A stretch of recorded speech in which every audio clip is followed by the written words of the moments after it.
Welcome to Voice, where stories come to life. We begin with a landmark of modern literature, Franz Kafka's The Metamorphosis. A story that starts with one of the most famous premises in all of fiction. Let's begin. Chapter 1. One morning, when Gregor Samsa woke from troubled dreams, he found himself transformed in his bed into a horrible vermin. He lay on his armor-like back, and if he lifted his head a little he could see his brown belly, slightly domed and divided by arches into stiff sections. The bedding was hardly able to cover it and seemed ready to slide off any moment. His many legs, pitifully thin compared with the size of the rest of him, waved about helplessly as he looked. "What's happened to me?" he thought. It wasn't a dream. His room, a proper human room although a little too small, lay peacefully between its four familiar walls. A collection of textile samples lay spread out on the table. Samsa was a traveling salesman, and above it there hung a picture that he had recently cut out of an illustrated magazine and housed in a nice, gilded frame. It showed a lady fitted out with a fur hat and fur boa who sat upright, raising a heavy fur muff that covered the whole of her lower arm towards the viewer. Gregor then turned to look out the window at the dull weather. Drops of rain could be heard hitting the pane, which made him feel quite sad. How about if I sleep a little bit longer and forget all this nonsense, he thought, but that was something he was unable to do because he was used to sleeping on his right, and in his present state couldn't get into that position. However hard he threw himself onto his right, he always rolled back to where he was. He must have tried it 100 times, shut his eyes so that he wouldn't have to look at the floundering legs, and only stopped when he began to feel a mild, dull pain there that he had never felt before. Oh, God, he thought, what a strenuous career it is that I've chosen. Traveling day in and day out. Doing business like this takes much more effort than doing your own business at home, and on top of that there's the curse of traveling, worries about making train connections, bad and irregular food, contact with different people all the time so that you can never get to know anyone or become friendly with them. It can all go to hell.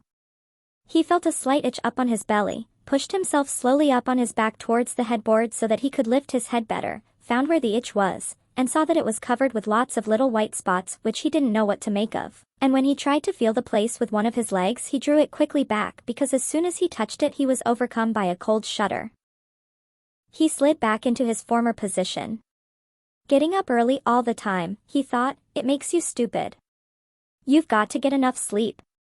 Other traveling salesmen live a life of luxury. For instance, whenever I go back to the guest house during the morning to copy out the contract, these gentlemen are always still sitting there eating their breakfasts. I ought to just try that with my boss. I'd get kicked out on the spot.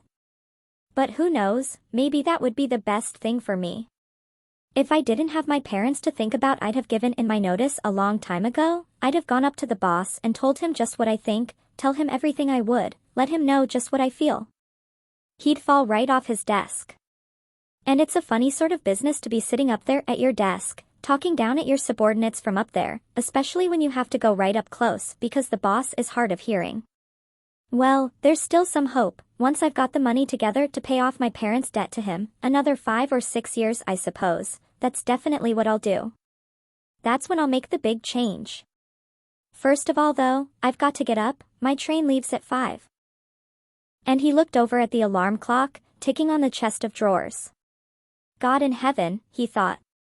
It was 6:30 and the hands were quietly moving forwards. It was even later than 7:30, more like 7:15.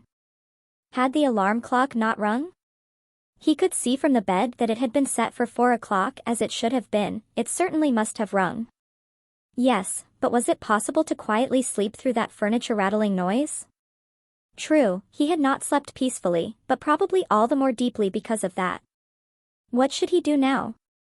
The next train went at 7, if he were to catch that he would have to rush like mad and the collection of samples was still not packed, and he did not at all feel particularly fresh and lively. And even if he did catch the train he would not avoid his boss's anger as the office assistant would have been there to see the 5 o'clock train go, he would have put in his report about Gregor's not being there a long time ago. The office assistant was the boss's man, spineless, and with no understanding. What about if he reported sick? But that would be extremely strange and suspicious as in 15 years of service Gregor had never once yet been ill. His boss would certainly come round with the doctor from the medical insurance company, accuse his parents of having a lazy son, and accept the doctor's recommendation not to make any claim, as the doctor believed that no one was ever ill but that many were work-shy. And what's more, would he have been entirely wrong in this case? Gregor did in fact, apart from excessive sleepiness after sleeping for so long, feel completely well and even felt much hungrier than usual. He was still hurriedly thinking all this through, unable to decide to get out of the bed, when the clock struck 7:15. There was a cautious knock at the door near his head.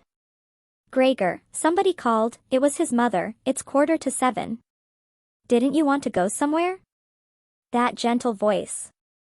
Gregor was shocked when he heard his own voice answering. It could hardly be recognized as the voice he had before.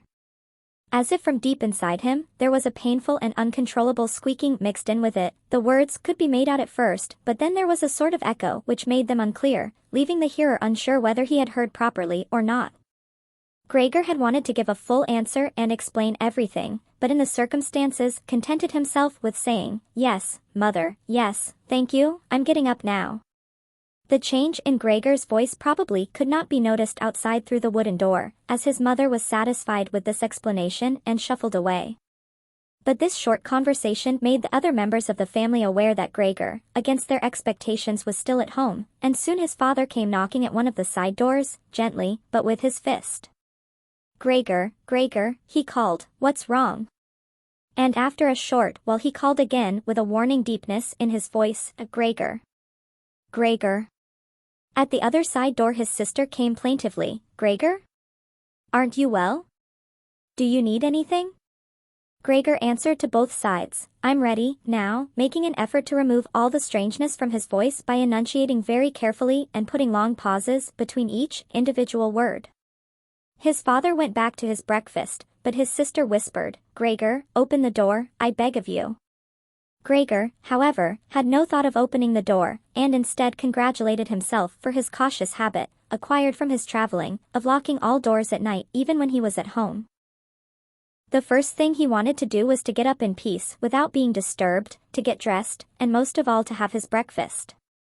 Only then would he consider what to do next, as he was well aware that he would not bring his thoughts to any sensible conclusions by lying in bed. He remembered that he had often felt a slight pain in bed, perhaps caused by lying awkwardly, but that had always turned out to be pure imagination, and he wondered how his imaginings would slowly resolve themselves today. He did not have the slightest doubt that the change in his voice was nothing more than the first sign of a serious cold, which was an occupational hazard for traveling salesmen. It was a simple matter to throw off the covers. He only had to blow himself up a little and they fell off by themselves.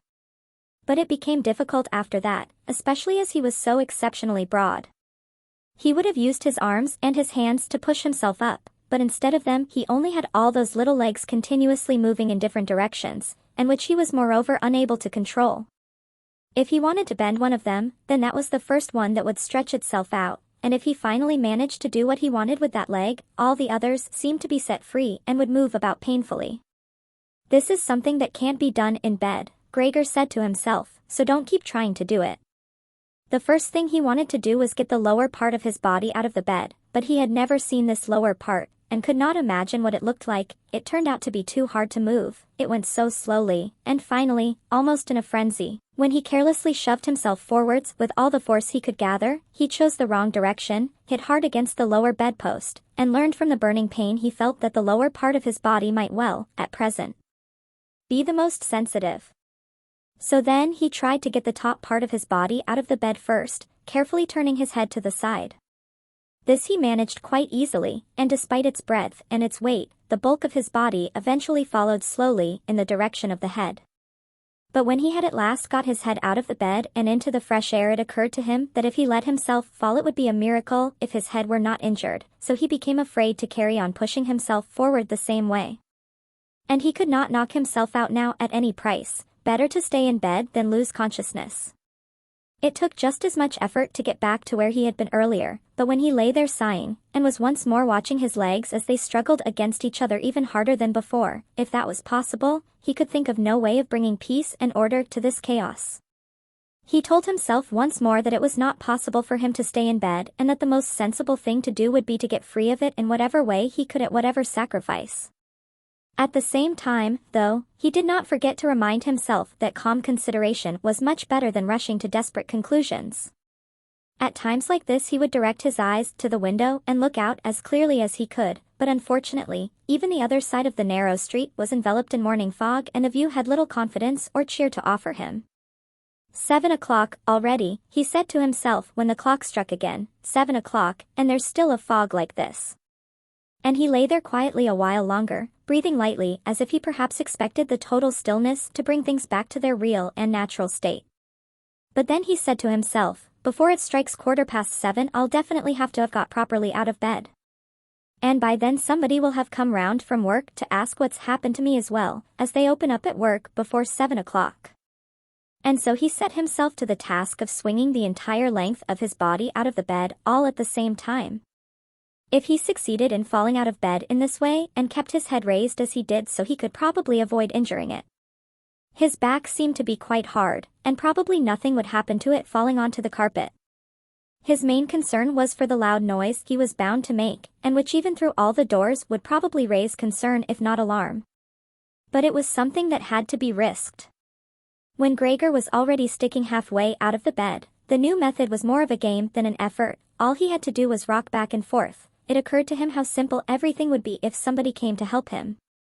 2 strong people, he had his father and the maid in mind, would have been more than enough. They would only have to push their arms under the dome of his back, peel him away from the bed, bend down with the load and then be patient and careful as he swung over onto the floor, where, hopefully, the little legs would find a use. Should he really call for help though, even apart from the fact that all the doors were locked? Despite all the difficulty he was in, he could not suppress a smile at this thought. After a while he had already moved so far across that it would have been hard for him to keep his balance if he rocked too hard. The time was now 7:10 and he would have to make a final decision very soon. Then there was a ring at the door of the flat. That'll be someone from work, he said to himself, and froze very still, although his little legs only became all the more lively as they danced around. For a moment everything remained quiet. They're not opening the door, Gregor said to himself, caught in some nonsensical hope. But then of course, the maid's firm steps went to the door as ever and opened it. Gregor only needed to hear the visitor's first words of greeting and he knew who it was, the chief clerk himself. Why did Gregor have to be the only one condemned to work for a company where they immediately became highly suspicious at the slightest shortcoming? Were all employees, every one of them, louts? Was there not one of them who was faithful and devoted who would go so mad with pangs of conscience that he couldn't get out of bed if he didn't spend at least a couple of hours in the morning on company business? Was it really not enough to let one of the trainees make inquiries, assuming inquiries were even necessary? Did the chief clerk have to come himself, and did they have to show the whole innocent family that this was so suspicious that only the chief clerk could be trusted to have the wisdom to investigate it? And more because these thoughts had made him upset than through any proper decision, he swung himself with all his force out of the bed. There was a loud thump, but it wasn't really a loud noise. His fall was softened a little by the carpet, and Gregor's back was also more elastic than he had thought, which made the sound muffled and not too noticeable. He had not held his head carefully enough, though, and hit it as he fell. Annoyed and in pain, he turned it and rubbed it against the carpet. "Something's fallen down in there," said the chief clerk in the room on the left. Gregor tried to imagine whether something of the sort that had happened to him today could ever happen to the chief clerk too. You had to concede that it was possible. But as if in gruff reply to this question, the chief clerk's firm footsteps in his highly polished boots could now be heard in the adjoining room. From the room on his right, Gregor's sister whispered to him to let him know, "Gregor, the chief clerk is here." "Yes, I know," said Gregor to himself, but without daring to raise his voice loud enough for his sister to hear him. "Gregor," said his father now from the room to his left, "the chief clerk has come round and wants to know why you didn't leave on the early train. We don't know what to say to him. And anyway, he wants to speak to you personally. So please open up this door. I'm sure he'll be good enough to forgive the untidiness of your room." Then the chief clerk called, "Good morning, Mr. Samsa." "He isn't well," said his mother to the chief clerk, while his father continued to speak through the door. "He isn't well, please believe me. Why else would Gregor have missed a train? The lad only ever thinks about the business. It nearly makes me cross the way. He never goes out in the evenings. He's been in town for a week now, but stayed home every evening. He sits with us in the kitchen and just reads the paper or studies train timetables. His idea of relaxation is working with his fret saw. He's made a little frame, for instance. It only took him 2 or 3 evenings. You'll be amazed how nice it is. It's hanging up in his room. You'll see it as soon as Gregor opens the door. Anyway, I'm glad you're here. We wouldn't have been able to get Gregor to open the door by ourselves. He's so stubborn, and I'm sure he isn't well. He said this morning that he is, but he isn't. I'll be there in a moment, said Gregor slowly and thoughtfully, but without moving so that he would not miss any word of the conversation. Well, I can't think of any other way of explaining it, Mrs. Samsa, said the chief clerk. I hope it's nothing serious.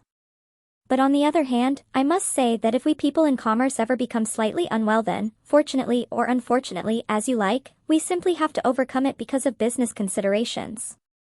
Can the chief clerk come in to see you now then? Asked his father impatiently, knocking at the door again. No, said Gregor. In the room on his right there followed a painful silence. In the room on his left his sister began to cry. So why did his sister not go and join the others? She had probably only just got up and had not even begun to get dressed. And why was she crying? Was it because he had not got up and had not let the chief clerk in, because he was in danger of losing his job, and if that happened his boss would once more pursue their parents with the same demands as before? There was no need to worry about things like that yet. Gregor was still there and had not the slightest intention of abandoning his family. For the time being he just lay there on the carpet, and no one who knew the condition he was in would seriously have expected him to let the chief clerk in. It was only a minor discourtesy, and a suitable excuse could easily be found for it later on. It was not something for which Gregor could be sacked on the spot. And it seemed to Gregor much more sensible to leave him now in peace instead of disturbing him with talking at him and crying. But the others didn't know what was happening. They were worried. That would excuse their behavior. The chief clerk now raised his voice. Mr. Samsa, he called to him, what is wrong? You barricade yourself in your room, give us no more than yes or no for an answer. You are causing serious and unnecessary concern to your parents, and you fail, and I mention this just by the way, you fail to carry out your business duties in a way that is quite unheard of. I'm speaking here on behalf of your parents and of your employer, and really must request a clear and immediate explanation. I am astonished, quite astonished. I thought I knew you as a calm and sensible person, and now you suddenly seem to be showing off with peculiar whims. This morning, your employer did suggest a possible reason for your failure to appear. It's true, it had to do with the money that was recently entrusted to you, but I came near to giving him my word of honor that that could not be the right explanation. But now that I see your incomprehensible stubbornness, I no longer feel any wish whatsoever to intercede on your behalf. And nor is your position all that secure. I had originally intended to say all this to you in private, but since you caused me to waste my time here for no good reason, I don't see why your parents should not also learn of it. Your turnover has been very unsatisfactory of late. I grant you that it's not the time of year to do especially good business, we recognize that, but there simply is no time of year to do no business at all, Mr. Samsa, we cannot allow there to be. But sir, called Gregor, beside himself and forgetting all else in the excitement, I'll open up immediately, just a moment. I'm slightly unwell, an attack of dizziness, I haven't been able to get up. I'm still in bed now. I'm quite fresh again now, though. I'm just getting out of bed. Just a moment. Be patient. It's not quite as easy as I'd thought. I'm quite all right now, though. It's shocking, what can suddenly happen to a person. I was quite all right last night, my parents know about it. Perhaps better than me, I had a small symptom of it last night already. They must have noticed it. I don't know why I didn't let you know at work. But you always think you can get over an illness without staying at home. Please, don't make my parents suffer. There's no basis for any of the accusations you're making. Nobody's ever said a word to me about any of these things. Maybe you haven't read the latest contracts I sent in. I'll set off with the 8 o'clock train, as well. These few hours of rest have given me strength. You don't need to wait, sir, I'll be in the office soon after you, and please be so good as to tell that to the boss and recommend me to him. And while Gregor gushed out these words, hardly knowing what he was saying, he made his way over to the chest of drawers. This was easily done, probably because of the practice he had already had in bed, where he now tried to get himself upright. He really did want to open the door, really did want to let them see him and to speak with the chief clerk. The others were being so insistent, and he was curious to learn what they would say when they caught sight of him. If they were shocked, then it would no longer be Gregor's responsibility, and he could rest. If, however, they took everything calmly, he would still have no reason to be upset, and if he hurried, he really could be at the station for 8 o'clock. The first few times he tried to climb up on the smooth chest of drawers, he just slid down again, but he finally gave himself one last swing and stood there upright. The lower part of his body was in serious pain, but he no longer gave any attention to it. Now he let himself fall against the back of a nearby chair and held tightly to the edges of it with his little legs. By now he had also calmed down and kept quiet so that he could listen to what the chief clerk was saying. "Did you understand a word of all that?" the chief clerk asked his parents. "Surely he's not trying to make fools of us." "Oh, God," called his mother, who was already in tears. He could be seriously ill and were making him suffer. "Grete. Grete," she then cried. "Mother," his sister called from the other side. They communicated across Gregor's room. "You'll have to go for the doctor straight away. Gregor is ill. Quick, get the doctor."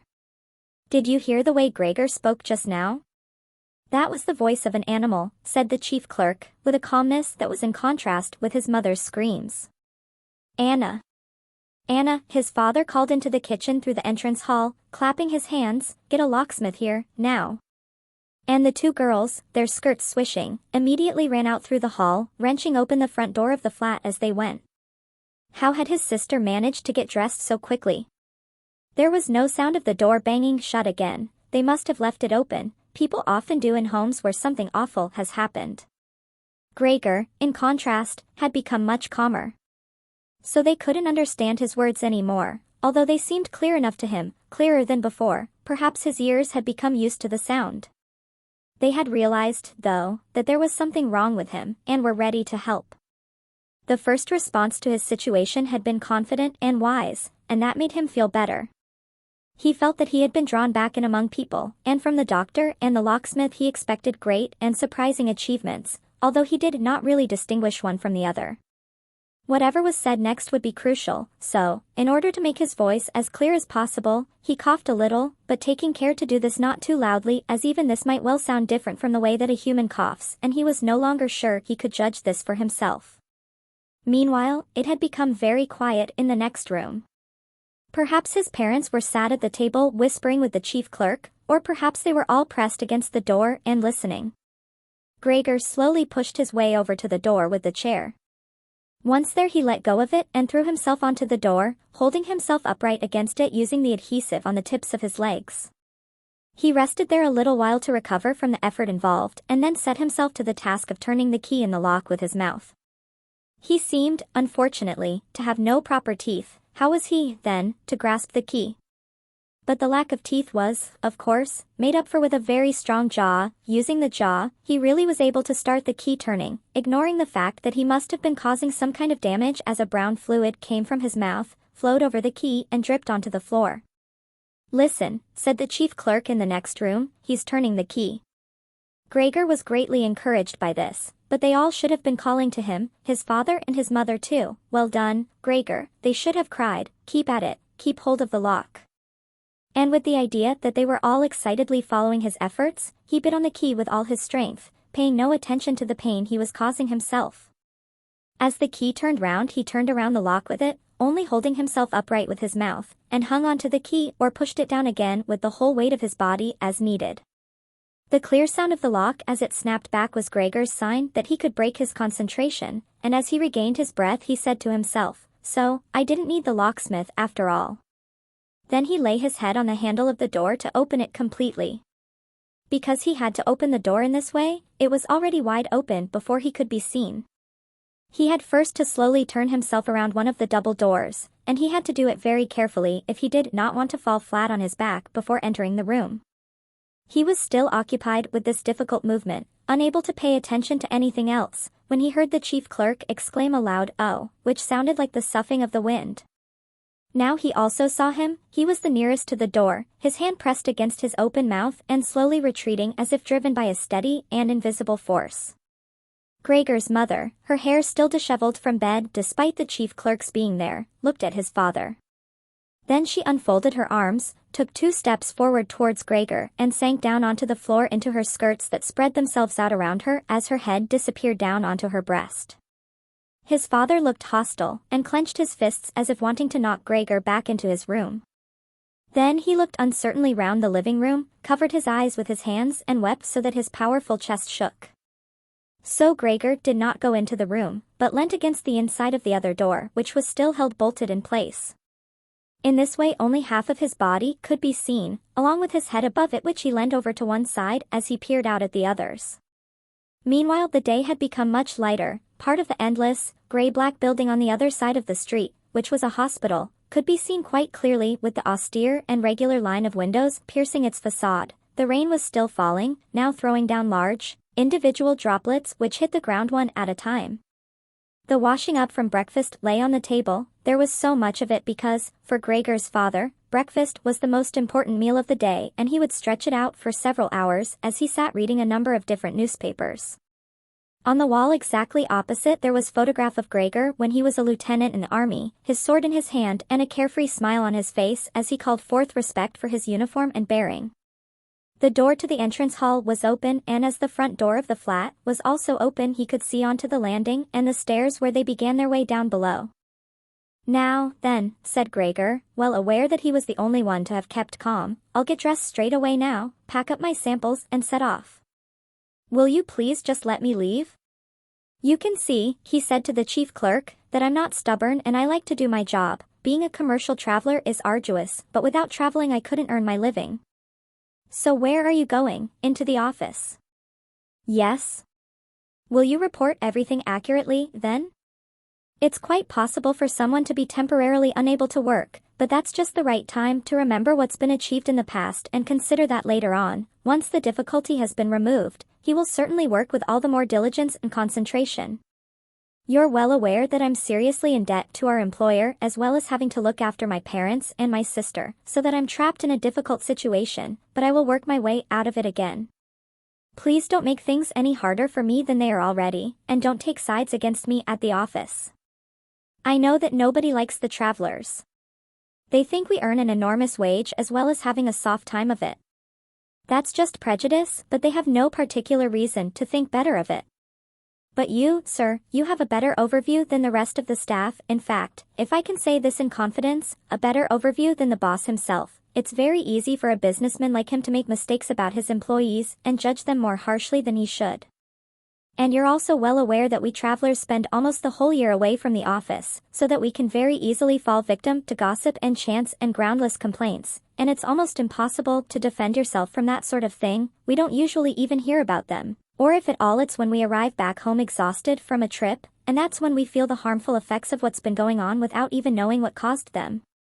Please, don't go away, at least first say something to show that you grant that I'm at least partly right.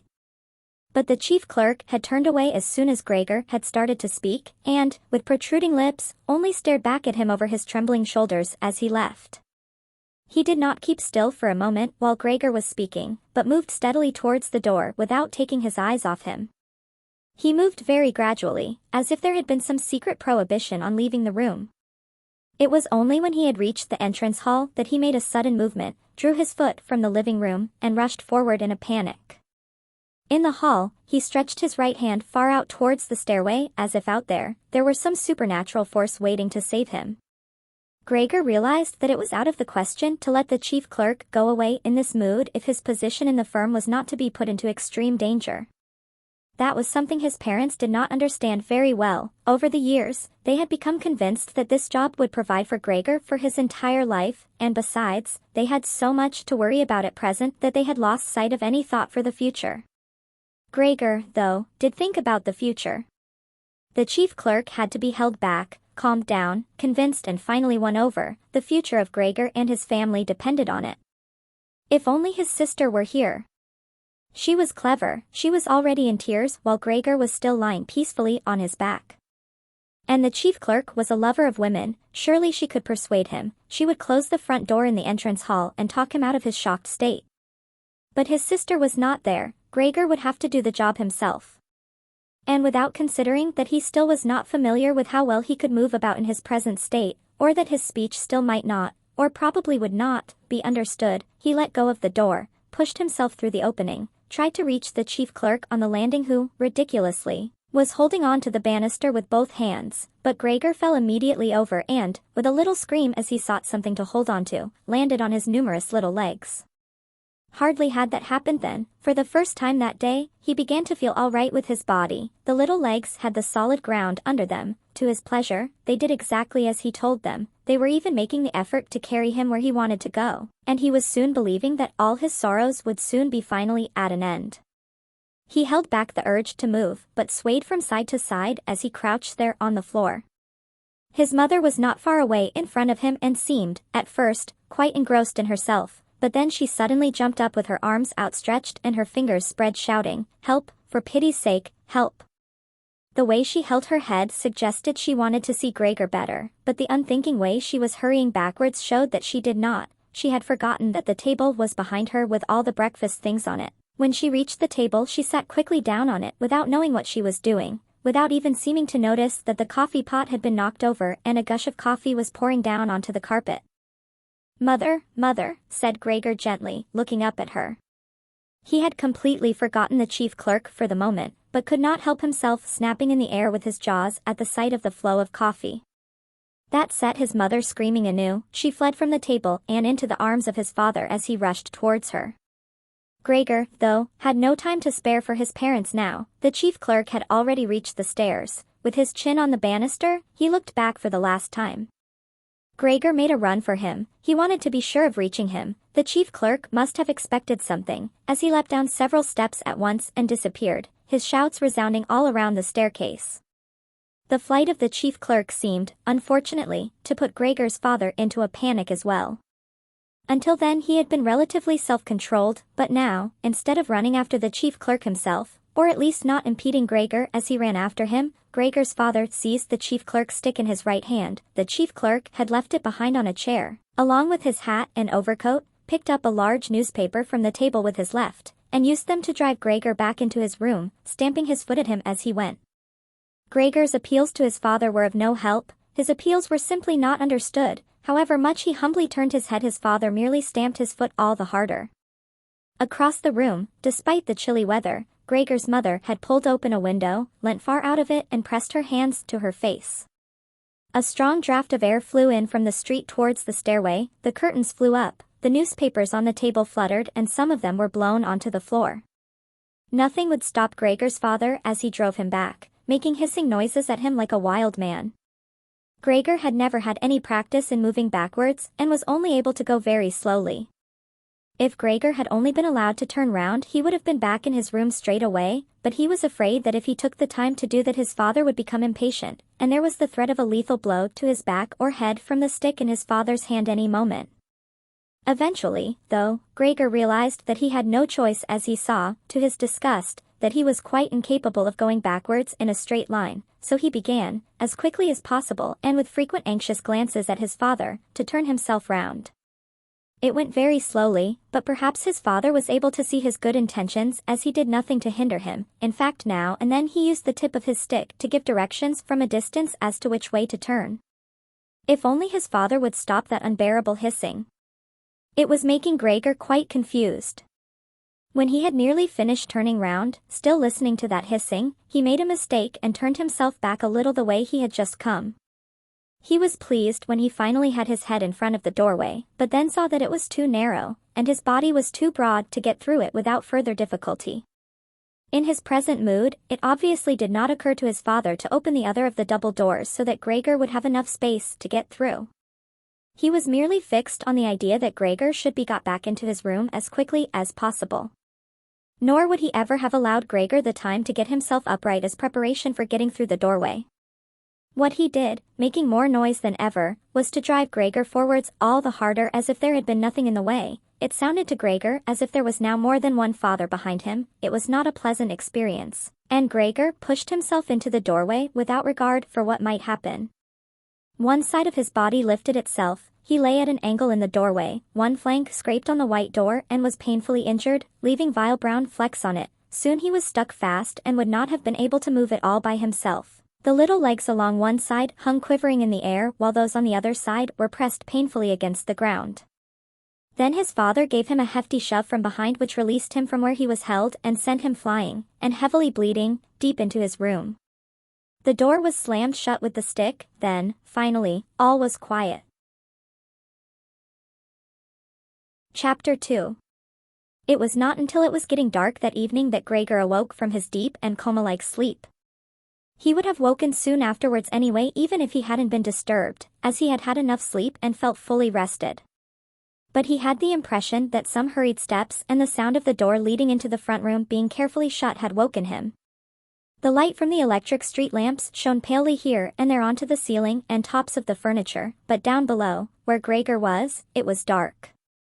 He pushed himself over to the door, feeling his way clumsily with his antennae, of which he was now beginning to learn the value, in order to see what had been happening there. The whole of his left side seemed like one painfully stretched scar, and he limped badly on his 2 rows of legs.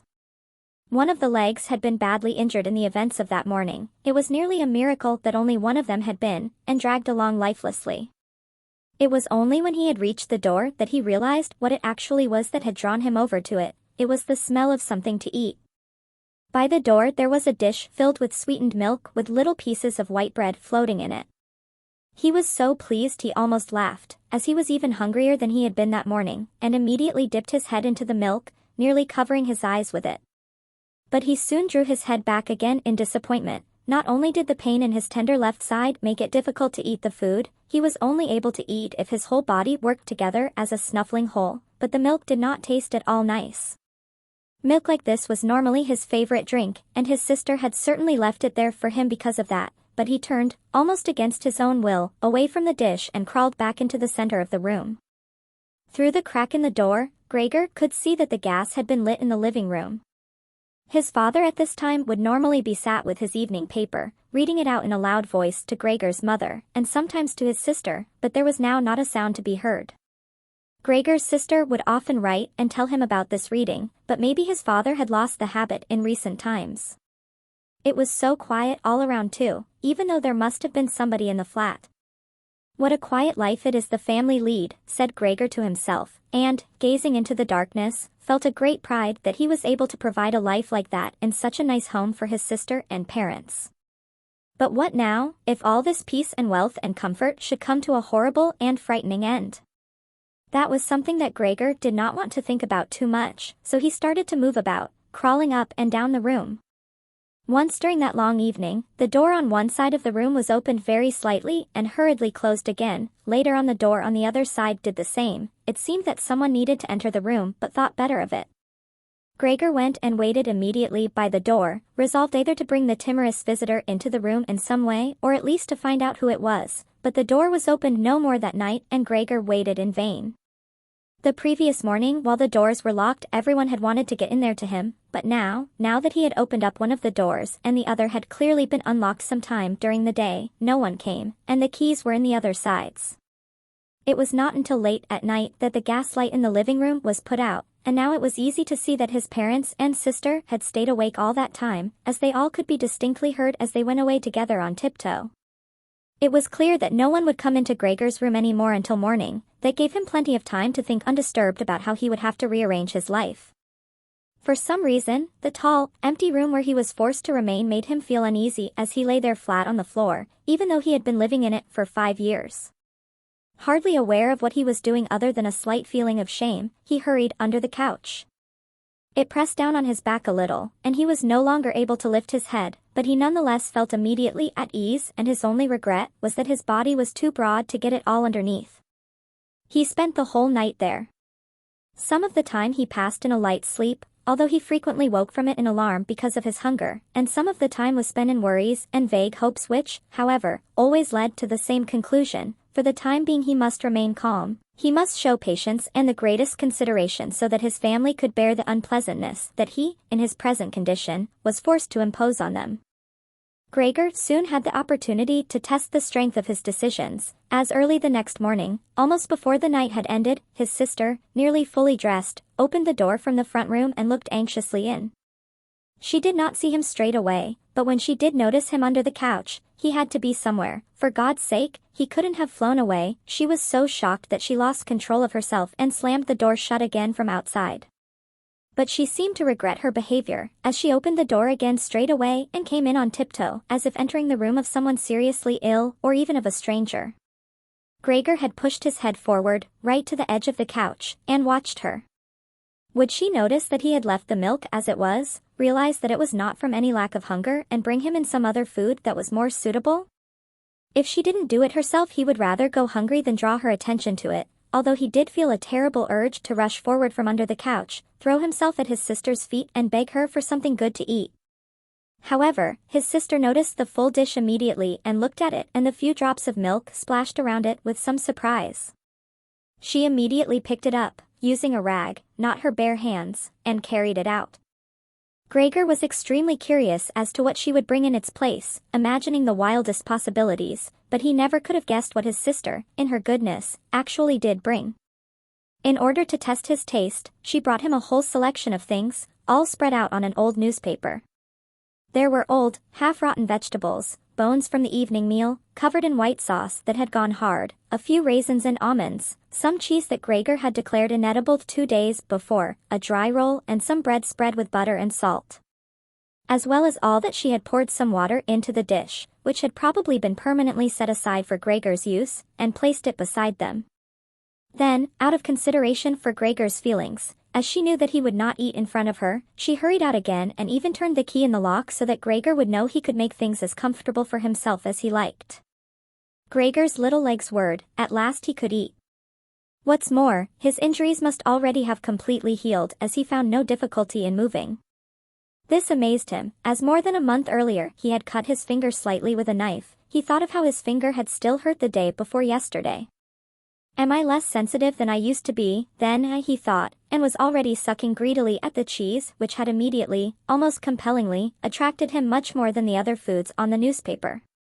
Quickly one after another, his eyes watering with pleasure, he consumed the cheese, the vegetables, and the sauce. The fresh foods, on the other hand, he didn't like at all, and even dragged the things he did want to eat a little way away from them because he couldn't stand the smell. Long after he had finished eating and lay lethargic in the same place, his sister slowly turned the key in the lock as a sign to him that he should withdraw. He was immediately startled, although he had been half asleep, and he hurried back under the couch. But he needed great self-control to stay there even for the short time that his sister was in the room, as eating so much food had rounded out his body a little and he could hardly breathe in that narrow space. Half suffocating, he watched with bulging eyes as his sister unself-consciously took a broom and swept up the leftovers, mixing them in with the food he had not even touched at all as if it could not be used anymore. She quickly dropped it all into a bin, closed it with its wooden lid, and carried everything out. She had hardly turned her back before Gregor came out again from under the couch and stretched himself.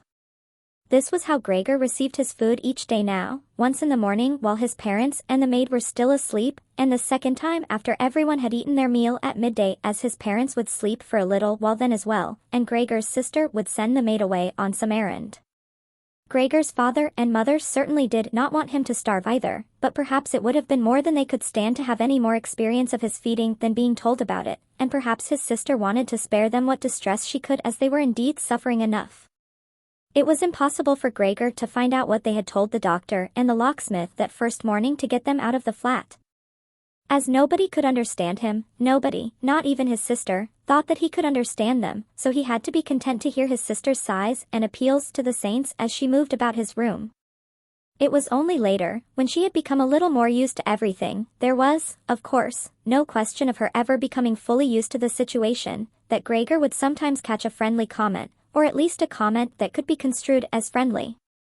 He's enjoyed his dinner today, she might say when he had diligently cleared away all the food left for him, or if he left most of it, which slowly became more and more frequent, she would often say, sadly, now everything's just been left there again. Although Gregor wasn't able to hear any news directly, he did listen to much of what was said in the next rooms, and whenever he heard anyone speaking he would scurry straight to the appropriate door and press his whole body against it. There was seldom any conversation, especially at first, that was not about him in some way, even if only in secret. For 2 whole days, all the talk at every mealtime was about what they should do now, but even between meals they spoke about the same subject as there were always at least 2 members of the family at home. Nobody wanted to be at home by themselves and it was out of the question to leave the flat entirely empty. And on the very first day the maid had fallen to her knees and begged Gregor's mother to let her go without delay. It was not very clear how much she knew of what had happened, but she left within a quarter of an hour, tearfully thanking Gregor's mother for her dismissal as if she had done her an enormous service. She even swore emphatically not to tell anyone the slightest about what had happened, even though no one had asked that of her. Now Gregor's sister also had to help his mother with the cooking, although that was not so much bother as no one ate very much. Gregor often heard how one of them would unsuccessfully urge another to eat, and receive no more answer than a no thanks, I've had enough, or something similar. No one drank very much either. His sister would sometimes ask his father whether he would like a beer, hoping for the chance to go and fetch it herself. When his father then said nothing she would add, so that he would not feel selfish, that she could send the housekeeper for it, but then his father would close the matter with a big, loud no, and no more would be said. Even before the first day had come to an end, his father had explained to Gregor's mother and sister what their finances and prospects were. Now and then he stood up from the table and took some receipt or document from the little cash box he had saved from his business when it had collapsed 5 years earlier. Gregor heard how he opened the complicated lock and then closed it again after he had taken the item he wanted. What he heard his father say was some of the first good news that Gregor heard since he had first been incarcerated in his room. He had thought that nothing at all remained from his father's business, at least he had never told him anything different, and Gregor had never asked him about it anyway. Their business misfortune had reduced the family to a state of total despair, and Gregor's only concern at that time had been to arrange things so that they could all forget about it as quickly as possible.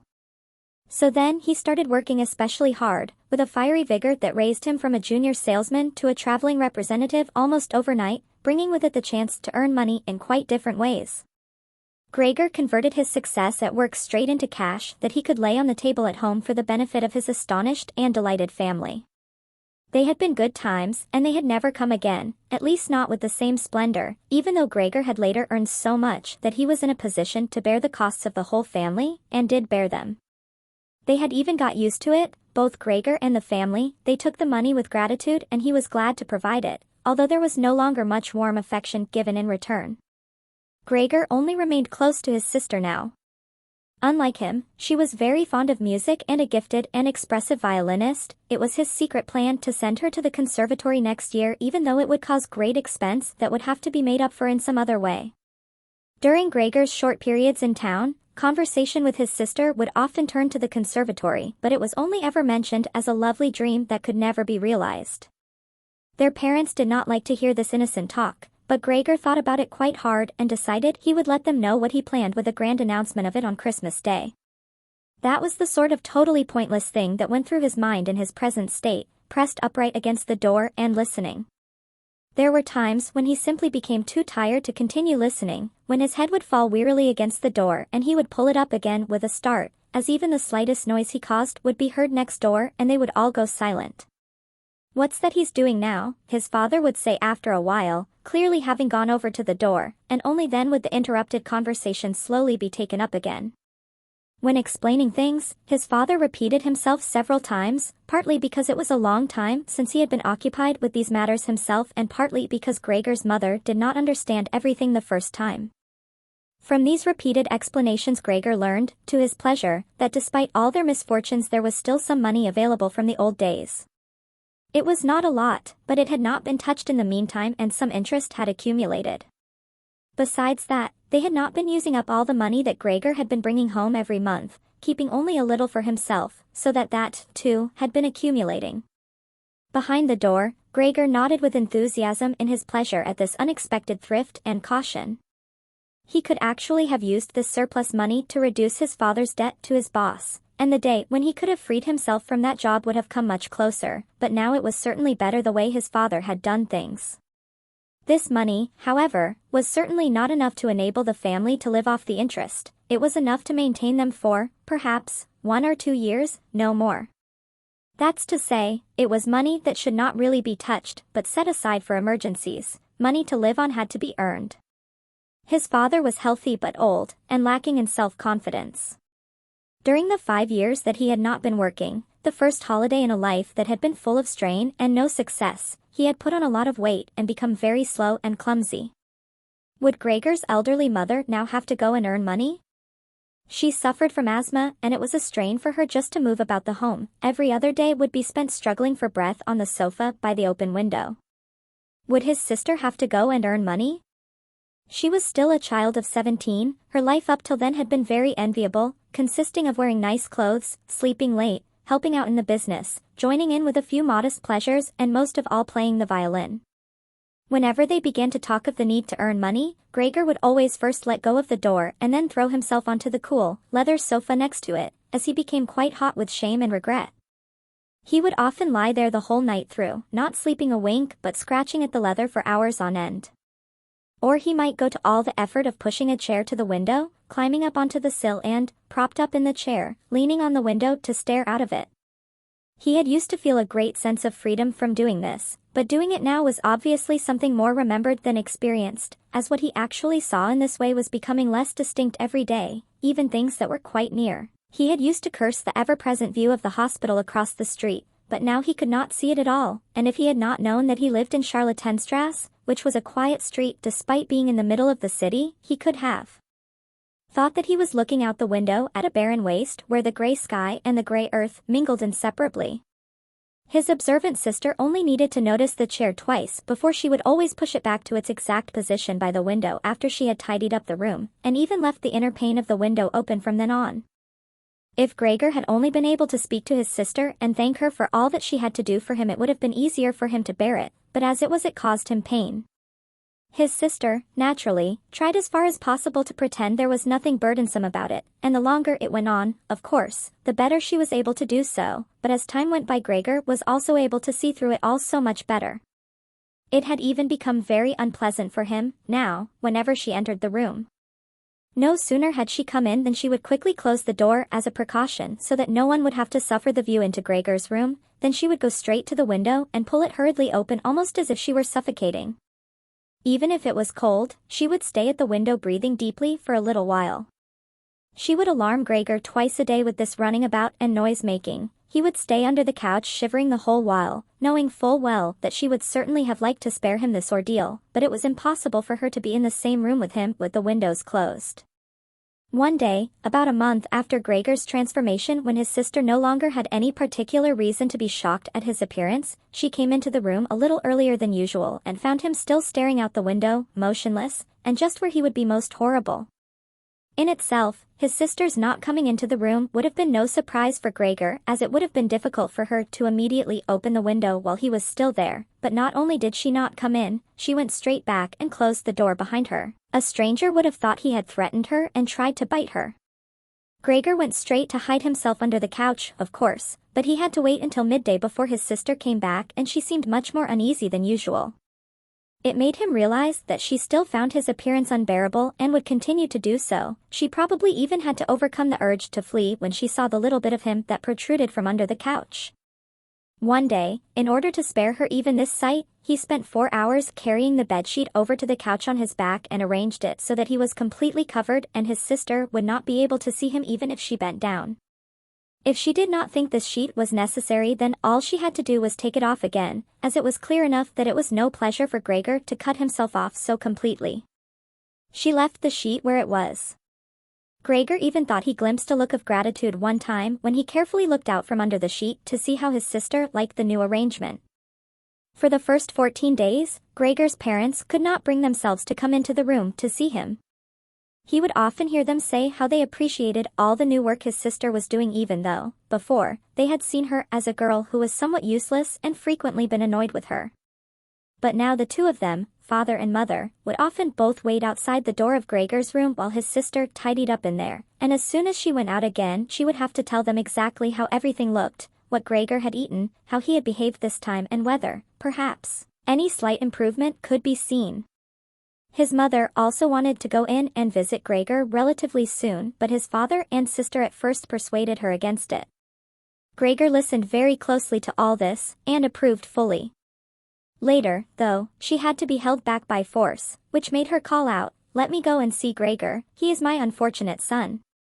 Can't you understand I have to see him?" And Gregor would think to himself that maybe it would be better if his mother came in, not every day of course, but one day a week, perhaps. She could understand everything much better than his sister who, for all her courage, was still just a child after all, and really might not have had an adult's appreciation of the burdensome job she had taken on. Gregor's wish to see his mother was soon realized. Out of consideration for his parents, Gregor wanted to avoid being seen at the window during the day. The few square meters of the floor did not give him much room to crawl about. It was hard to just lie quietly through the night. His food soon stopped giving him any pleasure at all, and so, to entertain himself, he got into the habit of crawling up and down the walls and ceiling. He was especially fond of hanging from the ceiling. It was quite different from lying on the floor. He could breathe more freely, his body had a light swing to it, and up there, relaxed and almost happy, it might happen that he would surprise even himself by letting go of the ceiling and landing on the floor with a crash. But now, of course, he had far better control of his body than before and, even with a fall as great as that, caused himself no damage. Very soon his sister noticed Gregor's new way of entertaining himself. He had, after all, left traces of the adhesive from his feet as he crawled about, and got it into her head to make it as easy as possible for him by removing the furniture that got in his way, especially the chest of drawers and the desk. Now, this was not something that she would be able to do by herself. She did not dare to ask for help from her father. The 16-year-old maid had carried on bravely since the cook had left, but she certainly would not have helped in this. She had even asked to be allowed to keep the kitchen locked at all times and never to have to open the door unless it was especially important. So his sister had no choice but to choose some time when Gregor's father was not there and fetch his mother to help her. As she approached the room, Gregor could hear his mother express her joy, but once at the door she went silent. First, of course, his sister came in and looked round to see that everything in the room was all right, and only then did she let her mother enter. Gregor had hurriedly pulled the sheet down lower over the couch and put more folds into it so that everything really looked as if it had just been thrown down by chance. Gregor also refrained, this time, from spying out from under the sheet. He gave up the chance to see his mother until later and was simply glad that she had come. "You can come in, he can't be seen," said his sister, obviously leading her in by the hand. The old chest of drawers was too heavy for a pair of feeble women to be heaving about, but Gregor listened as they pushed it from its place, his sister always taking on the heaviest part of the work for herself and ignoring her mother's warnings that she would strain herself. This lasted a very long time. After laboring at it for 15 minutes or more, his mother said it would be better to leave the chest where it was. For one thing, it was too heavy for them to get the job finished before Gregor's father got home, and leaving it in the middle of the room it would be in his way even more. And for another thing, it wasn't even sure that taking the furniture away would really be any help to him. She thought just the opposite. The sight of the bare walls saddened her right to her heart, and why wouldn't Gregor feel the same way about it? He'd been used to this furniture in his room for a long time, and it would make him feel abandoned to be in an empty room like that. Then, quietly, almost whispering as if wanting Gregor, whose whereabouts she did not know, to hear not even the tone of her voice, as she was convinced that he did not understand her words, she added, "And by taking the furniture away, won't it seem like we're showing that we've given up all hope of improvement and we're abandoning him to cope for himself? I think it'd be best to leave the room exactly the way it was before, so that when Gregor comes back to us again he'll find everything unchanged and he'll be able to forget the time in between all the easier." Hearing these words from his mother made Gregor realize that the lack of any direct human communication, along with the monotonous life led by the family during these 2 months, must have made him confused. He could think of no other way of explaining to himself why he had seriously wanted his room emptied out. Had he really wanted to transform his room into a cave, a warm room fitted out with the nice furniture he had inherited? That would have let him crawl around unimpeded in any direction, but it would also have let him quickly forget his past when he had still been human. He had come very close to forgetting, and it had only been the voice of his mother, unheard for so long, that had shaken him out of it. Nothing should be removed, everything had to stay. He could not do without the good influence the furniture had on his condition, and if the furniture made it difficult for him to crawl about mindlessly, that was not a loss, but a great advantage. His sister, unfortunately, did not agree. She had become used to the idea, not without reason, that she was Gregor's spokesman to his parents about the things that concerned him. This meant that his mother's advice now was sufficient reason for her to insist on removing not only the chest of drawers and the desk, as she had thought at first, but all the furniture apart from the all-important couch. It was more than childish perversity, of course, or the unexpected confidence she had recently acquired, that made her insist. She had indeed noticed that Gregor needed a lot of room to crawl about in, whereas the furniture, as far as anyone could see, was of no use to him at all. Girls of that age, though, do become enthusiastic about things and feel they must get their way whenever they can. Perhaps this was what tempted Grete to make Gregor's situation seem even more shocking than it was so that she could do even more for him. Grete would probably be the only one who would dare enter a room dominated by Gregor crawling about the bare walls by himself. So she refused to let her mother dissuade her.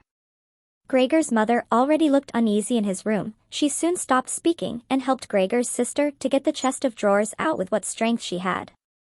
The chest of drawers was something that Gregor could do without if he had to, but the writing desk had to stay. Hardly had the two women pushed the chest of drawers, groaning, out of the room than Gregor poked his head out from under the couch to see what he could do about it. He meant to be as careful and considerate as he could, but, unfortunately, it was his mother who came back first while Grete in the next room had her arms round the chest, pushing and pulling at it from side to side by herself without, of course, moving it an inch. His mother was not used to the sight of Gregor. He might have made her ill, so Gregor hurried backwards to the far end of the couch.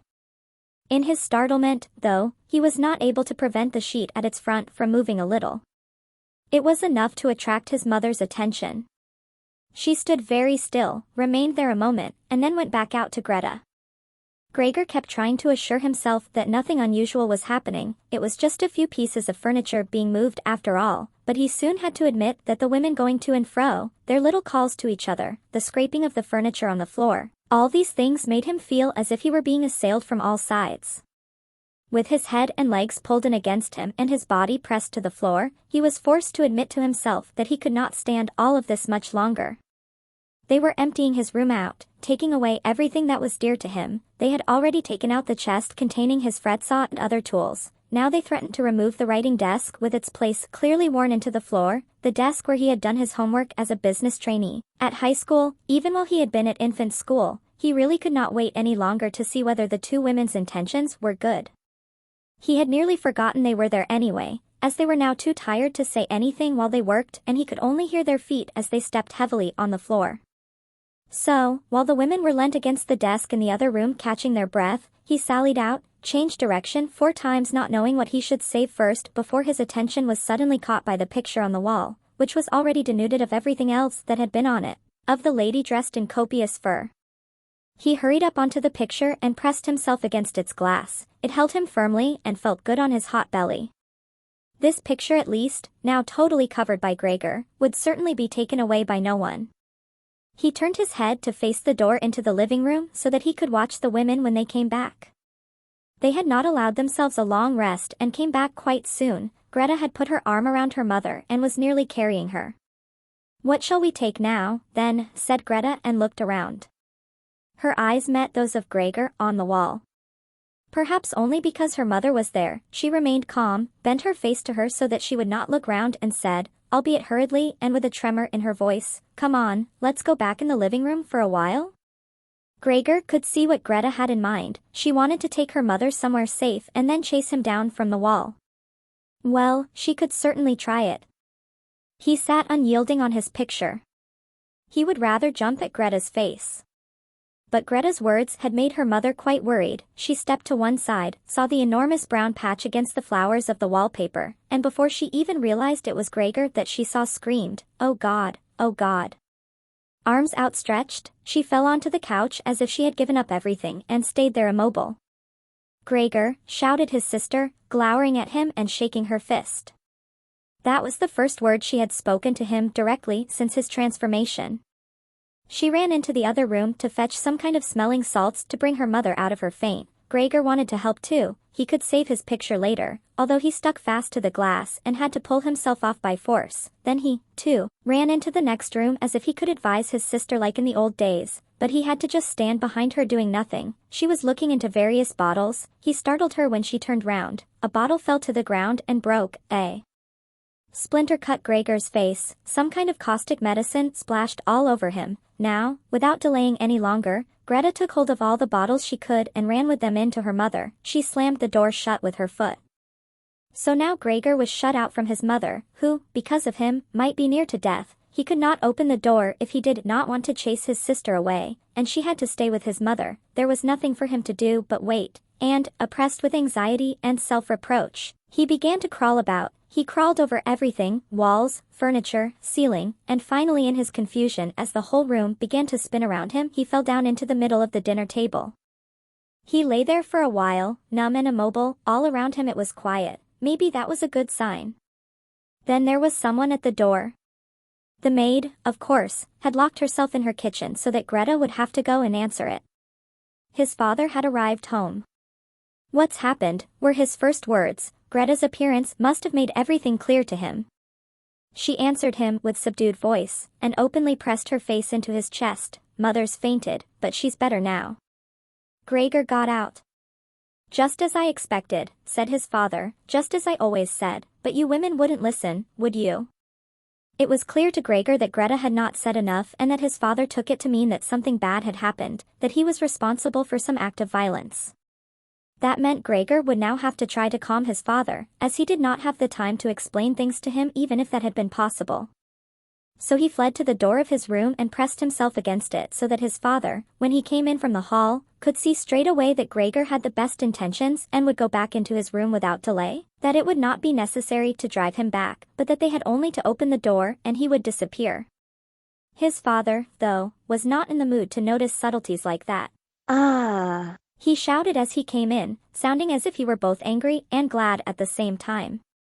Gregor drew his head back from the door and lifted it towards his father. He really had not imagined his father the way he stood there now. Of late, with his new habit of crawling about, he had neglected to pay attention to what was going on the rest of the flat the way he had done before. He really ought to have expected things to have changed, but still, was that really his father? The same tired man as used to be laying there entombed in his bed when Gregor came back from his business trips, who would receive him sitting in the armchair in his nightgown when he came back in the evenings, who was hardly even able to stand up but, as a sign of his pleasure, would just raise his arms, and who, on the couple of times a year when they went for a walk together on a Sunday or public holiday wrapped up tightly in his overcoat between Gregor and his mother, would always labor his way forward a little more slowly than them, who were already walking slowly for his sake, who would place his stick down carefully and, if he wanted to say something, would invariably stop and gather his companions around him. He was standing up straight enough now, dressed in a smart blue uniform with gold buttons, the sort worn by the employees at the banking institute. Above the high, stiff collar of the coat his strong double chin emerged. Under the bushy eyebrows, his piercing, dark eyes looked out fresh and alert. His normally unkempt white hair was combed down painfully close to his scalp. He took his cap, with its gold monogram from, probably, some bank, and threw it in an arc right across the room onto the sofa, put his hands in his trouser pockets, pushing back the bottom of his long uniform coat, and, with look of determination, walked towards Gregor. He probably did not even know himself what he had in mind, but nonetheless lifted his feet unusually high. Gregor was amazed at the enormous size of the soles of his boots, but wasted no time with that. He knew full well, right from the first day of his new life, that his father thought it necessary to always be extremely strict with him. And so he ran up to his father, stopped when his father stopped, scurried forwards again when he moved, even slightly. In this way they went round the room several times without anything decisive happening, without even giving the impression of a chase as everything went so slowly. Gregor remained all this time on the floor, largely because he feared his father might see it as especially provoking if he fled onto the wall or ceiling. Whatever he did, Gregor had to admit that he certainly would not be able to keep up this running about for long, as for each step his father took he had to carry out countless movements. He became noticeably short of breath. Even in his earlier life his lungs had not been very reliable.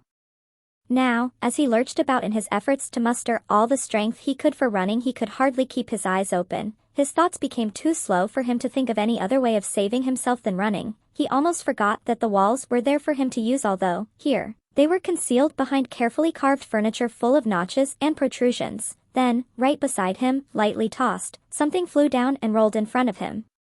It was an apple. Then another one immediately flew at him. Gregor froze in shock. there was no longer any point in running as his father had decided to bombard him. He had filled his pockets with fruit from the bowl on the sideboard and now, without even taking the time for careful aim, threw one apple after another. These little, red apples rolled about on the floor, knocking into each other as if they had electric motors. An apple thrown without much force glanced against Gregor's back and slid off without doing any harm. Another one, however, immediately following it, hit squarely and lodged in his back. Gregor wanted to drag himself away, as if he could remove the incredible pain by changing his position, but he felt as if nailed to the spot and spread himself out, all his senses in confusion. The last thing he saw was the door of his room being pulled open, his sister was screaming, his mother ran out in front of her in her blouse, as his sister had taken off some of her clothes after she had fainted to make it easier for her to breathe. She ran to his father, her skirts unfastened and sliding one after another to the ground. Stumbling over the skirts, she pushed herself to his father, her arms around him, uniting herself with him totally. Now Gregor lost his ability to see anything, her hands behind his father's head begging him to spare Gregor's life. Chapter 3. No one dared to remove the apple lodged in Gregor's flesh, so it remained there as a visible reminder of his injury. He had suffered it there for more than a month, and his condition seemed serious enough to remind even his father that Gregor, despite his current sad and revolting form, was a family member who could not be treated as an enemy. On the contrary, as a family there was a duty to swallow any revulsion for him and to be patient, just to be patient. Because of his injuries, Gregor had lost much of his mobility, probably permanently. He had been reduced to the condition of an ancient invalid, and it took him long minutes to crawl across his room. Crawling over the ceiling was out of the question, but this deterioration in his condition was fully, in his opinion, made up for by the door to the living room being left open every evening. He got into the habit of closely watching it for 1 or 2 hours before it was opened, and then, lying in the darkness of his room where he could not be seen from the living room, he could watch the family in the light of the dinner table and listen to their conversation, with everyone's permission, in a way, and thus quite differently from before. They no longer held the lively conversations of earlier times, of course, the ones that Gregor always thought about with longing when he was tired and getting into the damp bed in some small hotel room. All of them were usually very quiet nowadays. Soon after dinner, his father would go to sleep in his chair, his mother and sister would urge each other to be quiet, his mother, bent deeply under the lamp, would sew fancy underwear for a fashion shop, his sister, who had taken a sales job, learned shorthand and French in the evenings so that she might be able to get a better position later on. Sometimes his father would wake up and say to Gregor's mother, "You're doing so much sewing again today," as if he did not know that he had been dozing, and then he would go back to sleep again while mother and sister would exchange a tired grin.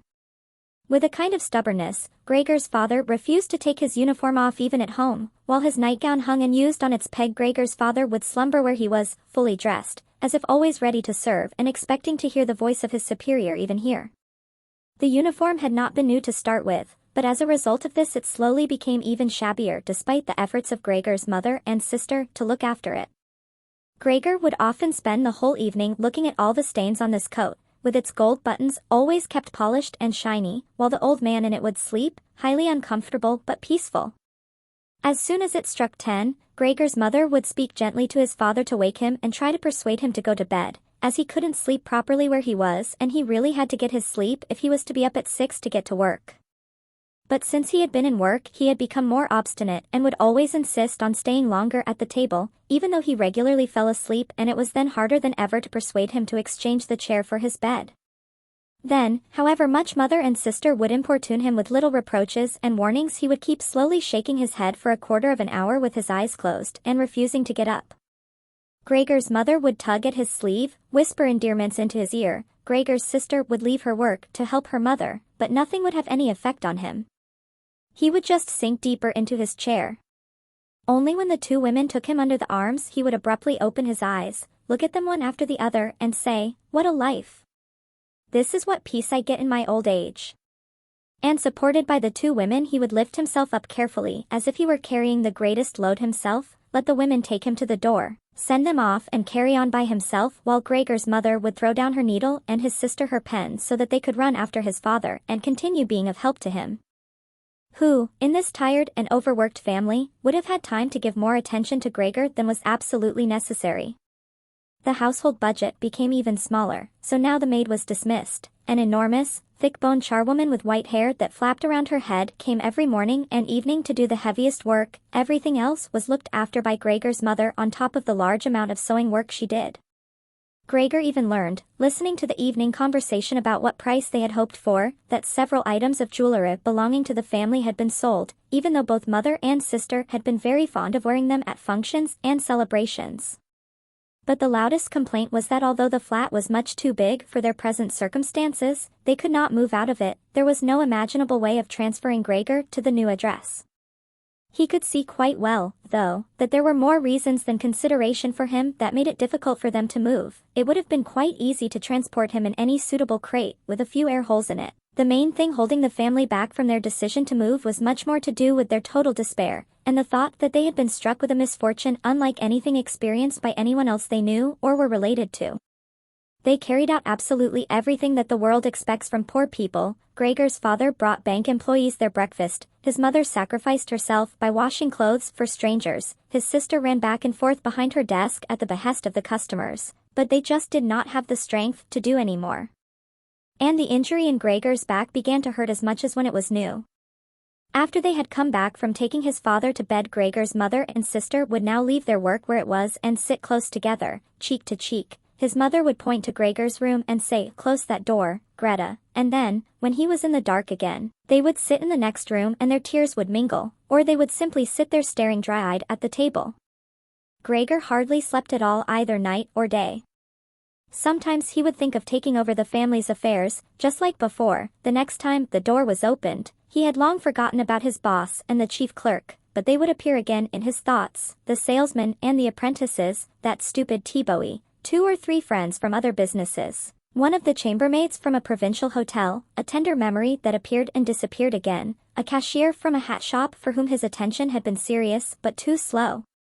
All of them appeared to him, mixed together with strangers and others he had forgotten, but instead of helping him and his family, they were all of them inaccessible, and he was glad when they disappeared. Other times he was not at all in the mood to look after his family. He was filled with simple rage about the lack of attention he was shown, and although he could think of nothing he would have wanted, he made plans of how he could get into the pantry where he could take all the things he was entitled to, even if he was not hungry. Gregor's sister no longer thought about how she could please him but would hurriedly push some food or other into his room with her foot before she rushed out to work in the morning and at midday, and in the evening she would sweep it away again with the broom, indifferent as to whether it had been eaten or, more often than not, had been left totally untouched. She still cleared up the room in the evening, but now she could not have been any quicker about it. Smears of dirt were left on the walls, here and there were little balls of dust and filth. At first, Gregor went into one of the worst of these places when his sister arrived as a reproach to her, but he could have stayed there for weeks without his sister doing anything about it. She could see the dirt as well as he could, but she had simply decided to leave him to it. At the same time she became touchy in a way that was quite new for her and which everyone in the family understood. Cleaning up Gregor's room was for her and her alone. Gregor's mother did once thoroughly clean his room and needed to use several bucketfuls of water to do it, although that much dampness also made Gregor ill and he lay flat on the couch, bitter and immobile. But his mother was to be punished still more for what she had done, as hardly had his sister arrived home in the evening than she noticed the change in Gregor's room and, highly aggrieved, ran back into the living room where, despite her mother's raised and imploring hands, she broke into convulsive tears. Her father, of course, was startled out of his chair and the 2 parents looked on astonished and helpless. Then they, too, became agitated. Gregor's father, standing to the right of his mother, accused her of not leaving the cleaning of Gregor's room to his sister. From her left, Gregor's sister screamed at her that she was never to clean Gregor's room again, while his mother tried to draw his father, who was beside himself with anger, into the bedroom. His sister, quaking with tears, thumped on the table with her small fists, and Gregor hissed in anger that no one had even thought of closing the door to save him the sight of this and all its noise. Gregor's sister was exhausted from going out to work, and looking after Gregor as she had done before was even more work for her, but even so his mother ought certainly not to have taken her place. Gregor, on the other hand, ought not to be neglected. Now, though, the charwoman was here. This elderly widow, with a robust bone structure that made her able to withstand the hardest of things in her long life, wasn't really repelled by Gregor. Just by chance one day, rather than any real curiosity, she opened the door to Gregor's room and found herself face to face with him. He was taken totally by surprise. No one was chasing him, but he began to rush to and fro while she just stood there in amazement with her hands crossed in front of her. From then on she never failed to open the door slightly every evening and morning and look briefly in on him. At first she would call to him as she did so with words that she probably considered friendly, such as, "Come on then, you old dung beetle," or, "Look at the old dung beetle there." Gregor never responded to being spoken to in that way, but just remained where he was without moving as if the door had never even been opened. If only they had told this charwoman to clean up his room every day instead of letting her disturb him for no reason whenever she felt like it.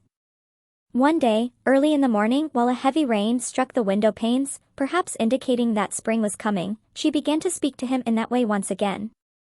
Gregor was so resentful of it that he started to move toward her. He was slow and infirm, but it was like a kind of attack. Instead of being afraid, the charwoman just lifted up one of the chairs from near the door and stood there with her mouth open, clearly intending not to close her mouth until the chair in her hand had been slammed down into Gregor's back. "Aren't you coming any closer, then?" she asked when Gregor turned round again, and she calmly put the chair back in the corner. Gregor had almost entirely stopped eating. Only if he happened to find himself next to the food that had been prepared for him he might take some of it into his mouth to play with it, leave it there a few hours, and then, more often than not, spit it out again. At first, he thought it was distress at the state of his room that stopped him eating, but he had soon got used to the changes made there. They had got into the habit of putting things into this room that they had no room for anywhere else, and there were now many such things as one of the rooms in the flat had been rented out to 3 gentlemen. These earnest gentlemen, all 3 of them had full beards, as Gregor learned peering through the crack in the door one day, were painfully insistent on things being tidy. This meant not only in their own room but, since they had taken a room in this establishment, in the entire flat and especially in the kitchen. Unnecessary clutter was something they could not tolerate, especially if it was dirty. They had moreover brought most of their own furnishings and equipment with them. For this reason, many things had become superfluous which, although they could not be sold, the family did not wish to discard. All these things found their way into Gregor's room. The dustbins from the kitchen found their way in there too. The charwoman was always in a hurry, and anything she couldn't use for the time being she would just chuck in there. He, fortunately, would usually see no more than the object and the hand that held it. The woman most likely meant to fetch the things back out again when she had time and the opportunity, or to throw everything out in one go, but what actually happened was that they were left where they landed when they had first been thrown unless Gregor made his way through the junk and moved it somewhere else. At first he moved it because, with no other room free where he could crawl about, he was forced to, but later on he came to enjoy it although moving about in that way left him sad and tired to death, and he would remain immobile for hours afterwards. The gentlemen who rented the room would sometimes take their evening meal at home in the living room that was used by everyone, and so the door to this room was often kept closed in the evening. But Gregor found it easy to give up having the door open. He had, after all, often failed to make use of it when it was open and, without the family having noticed it, lain in his room in its darkest corner. One time, though, the charwoman left the door to the living room slightly open, and it remained open when the gentleman who rented the room came in the evening and the light was put on. They sat up at the table where, formerly, Gregor had taken his meals with his father and mother. They unfolded the serviettes and picked up their knives and forks. Gregor's mother immediately appeared in the doorway with a dish of meat, and soon behind her came his sister with a dish piled high with potatoes. The food was steaming and filled the room with its smell. The gentlemen bent over the dishes set in front of them as if they wanted to test the food before eating it, and the gentleman in the middle, who seemed to count as an authority for the other 2, did indeed cut off a piece of meat while it was still in its dish, clearly wishing to establish whether it was sufficiently cooked or whether it should be sent back to the kitchen.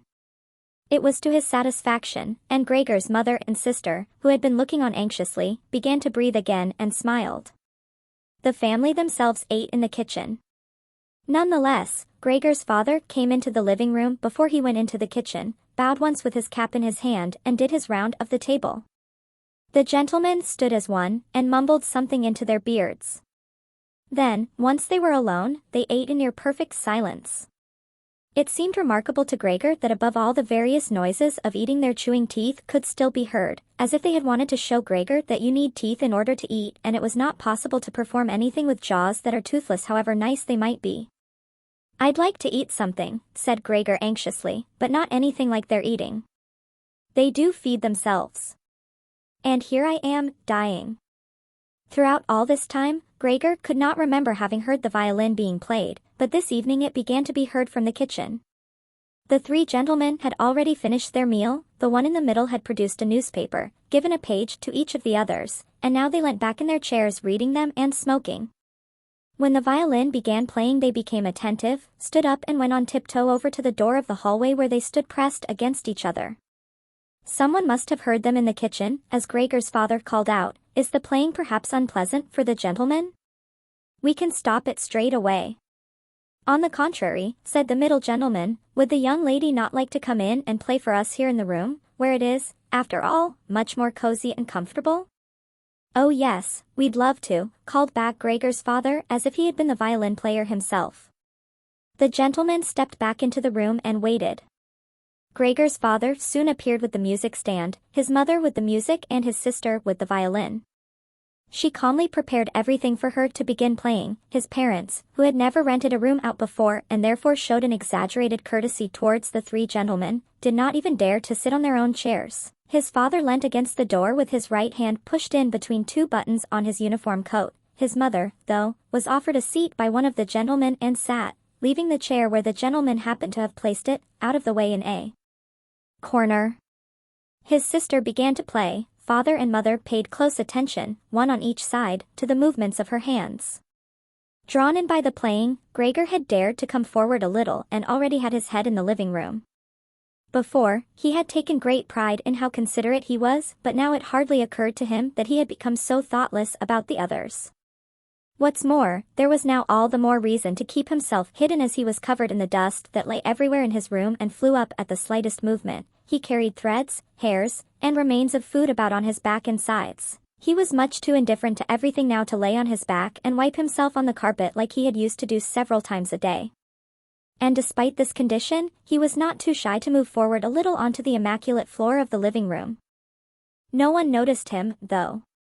The family was totally preoccupied with the violin playing. At first, the three gentlemen had put their hands in their pockets and come up far too close behind the music stand to look at all the notes being played, and they must have disturbed Gregor's sister, but soon, in contrast with the family, they withdrew back to the window with their heads sunk and talking to each other at half volume, and they stayed by the window while Gregor's father observed them anxiously. It really now seemed very obvious that they had expected to hear some beautiful or entertaining violin playing but had been disappointed, that they had had enough of the whole performance and it was only now out of politeness that they allowed their peace to be disturbed. It was especially unnerving, the way they all blew the smoke from their cigarettes upwards from their mouth and noses. Yet Gregor's sister was playing so beautifully. Her face was leant to one side, following the lines of music with a careful and melancholy expression. Gregor crawled a little further forward, keeping his head close to the ground so that he could meet her eyes if the chance came. Was he an animal if music could captivate him so? It seemed to him that he was being shown the way to the unknown nourishment he had been yearning for. He was determined to make his way forward to his sister and tug at her skirt to show her she might come into his room with her violin, as no one appreciated her playing here as much as he would. He never wanted to let her out of his room, not while he lived, anyway. His shocking appearance should, for once, be of some use to him. He wanted to be at every door of his room at once to hiss and spit at the attackers. His sister should not be forced to stay with him, though, but stay of her own free will. She would sit beside him on the couch with her ear bent down to him while he told her how he had always intended to send her to the conservatory, how he would have told everyone about it. Last Christmas, had Christmas really come and gone already? If this misfortune hadn't gotten in the way, and refused to let anyone dissuade him from it. On hearing all this, his sister would break out in tears of emotion, and Gregor would climb up to her shoulder and kiss her neck, which, since she had been going out to work, she had kept free without any necklace or collar. "Mr. Samsa," shouted the middle gentleman to Gregor's father, pointing, without wasting any more words, with his forefinger at Gregor as he slowly moved forward. The violin went silent. The middle of the three gentlemen first smiled at his two friends, shaking his head, and then looked back at Gregor.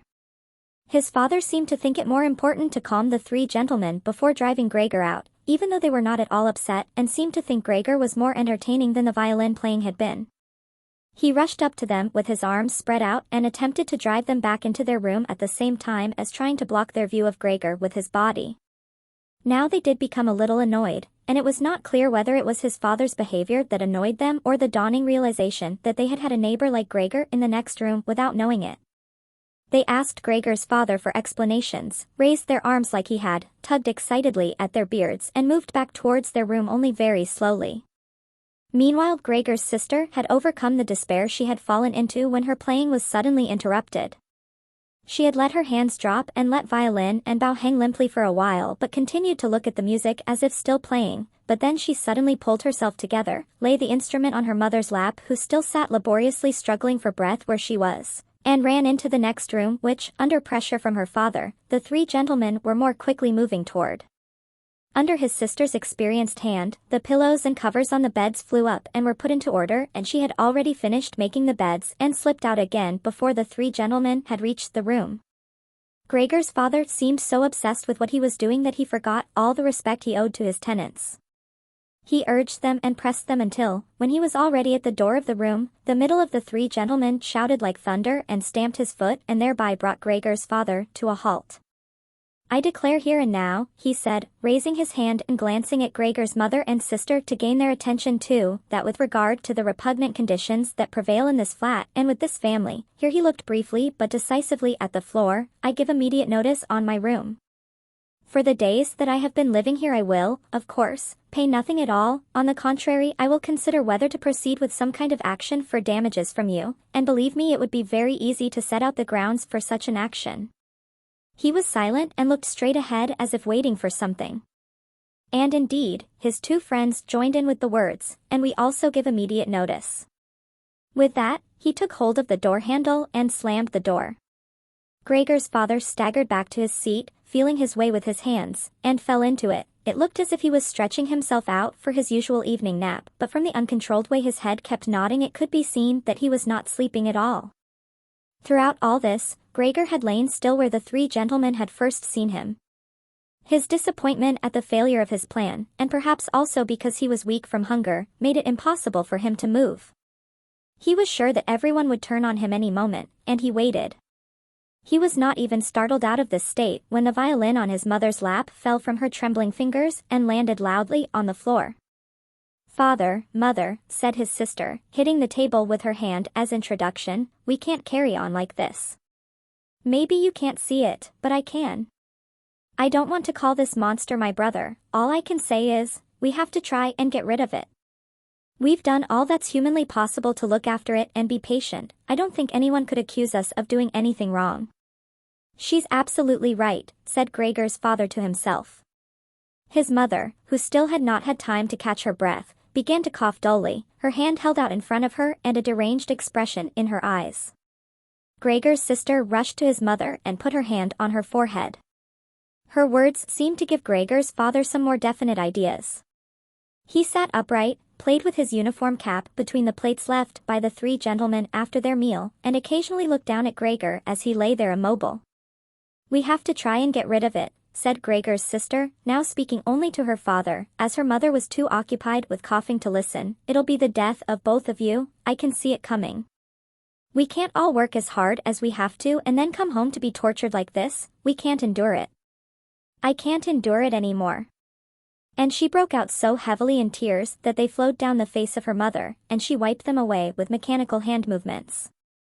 "My child," said her father with sympathy and obvious understanding, "what are we to do?" His sister just shrugged her shoulders as a sign of the helplessness and tears that had taken hold of her, displacing her earlier certainty. "If he could just understand us," said his father almost as a question. His sister shook her hand vigorously through her tears as a sign that there was no question. "If he could just understand us," repeated Gregor's father, closing his eyes in acceptance of his sister's certainty that was quite impossible, "then perhaps we could come to some kind of arrangement with him. But as it is—" "It's got to go," shouted his sister. "That's the only way, father. You've got to get rid of the idea that that's Gregor. We've only harmed ourselves by believing it for so long. How can that be Gregor? If it were Gregor, he would have seen long ago that it's not possible for human beings to live with an animal like that, and he would have gone of his own free will. We wouldn't have a brother anymore then, but we could carry on with our lives and remember him with respect. As it is, this animal is persecuting us, it's driven out our tenants, it obviously wants to take over the whole flat and force us to sleep on the streets. Father, look, just look, she suddenly screamed, he's starting again. In her alarm, which was totally beyond Gregor's comprehension, his sister even abandoned his mother as she pushed herself vigorously out of her chair as if more willing to sacrifice her own mother than stay anywhere near Gregor. She rushed over to behind her father, who had become excited merely because she was, and stood up half raising his hands in front of Gregor's sister as if to protect her. But Gregor had had no intention of frightening anyone, least of all his sister.